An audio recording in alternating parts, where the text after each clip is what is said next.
Hi, this is Brandon Smiley from thirstgym.com. Today we're talking about an exercise called the offset kettlebell front rack carry. This is a great carry variation that we love to use here at Thirst for our athletes and our clients, and I really like the offset aspect of it. And many athletes and clients kind of need this feedback from the kettlebell with the offset and the front rack position. It's relatively complicated to teach the front rack position to be new beginners, so we're briefly going to discuss that. And then we're going to talk about the carry and kind of why we do that. So you need a kettlebell, just one, and we've got the bell and we've got the horns, okay? So depending upon how you're going to carry this, for this particular exercise, we're going to use the horns, but, you could technically hold it like this or what have you.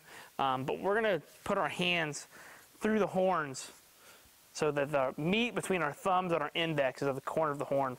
And then we're going to take the kettlebell and we're going to bring it forward here so that the outside of the bell is on the outside of our body to where the wrist here, the way I like to coach it is that you're going to punch yourself in the face. If you can get this part down, you've got the front rack down. This should be relatively comfortable.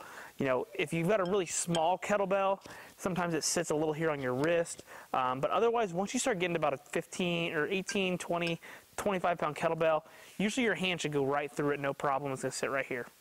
Okay, so this is our front rack position, and it's offset because we just got it on one side and not the other, okay? So all we're going to do is we're going to keep our torso engaged. We're going to make sure our ribs stay down, okay? And then all we're going to do is make sure that this elbow is brought here in front of us, okay? We don't want it too far down.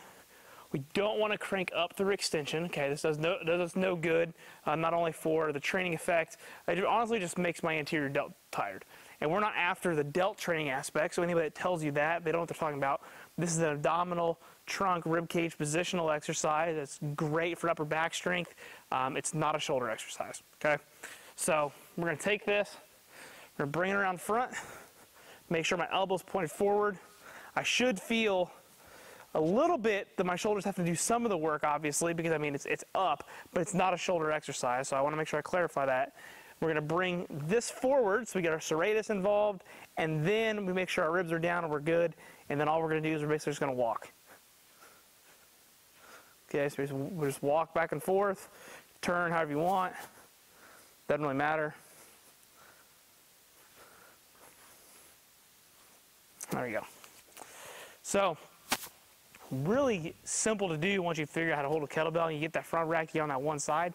The offset aspect works really well depending upon how your ISA presentation might be for your athlete. If you got a really bad rib flare on the left side, we're basically going to work on trying to turn back to the right while we're working on the gait cycle, which can be really good depending upon some of your measures on your left hip and your right hip. But it also gets the left oblique involved, gets like I said, that side that you're loading up, gets that serratus involved to get that scapula to come around the rib cage in a good quality position. Obviously, you're breathing underneath load. Statically, the back's having to do, keep that load here so that you're not cranking through extension and you're not cranked down. There's a lot of good benefits to just overall any kind of front rack carry, but especially the offset kettlebell version of it in terms of how we're loading the body if we're trying to bring up some different aspects for that particular athlete and client. We typically program these for 25 yards per side because that's what we have in our facility. It's really easy to do. Go down with one arm, come back with the other. Like I said, if you're starting to drive certain adaptations based upon rib cage presentation and such, you might load your right side a little bit more or your left. Usually you're going to find it on right side, but you can use that as part of your warm-up or some feedback to get them moving back into the left side of their body. So that is the offset kettlebell front rack carry. If you have any questions, please leave them in the comment section. Thanks. Have a great day.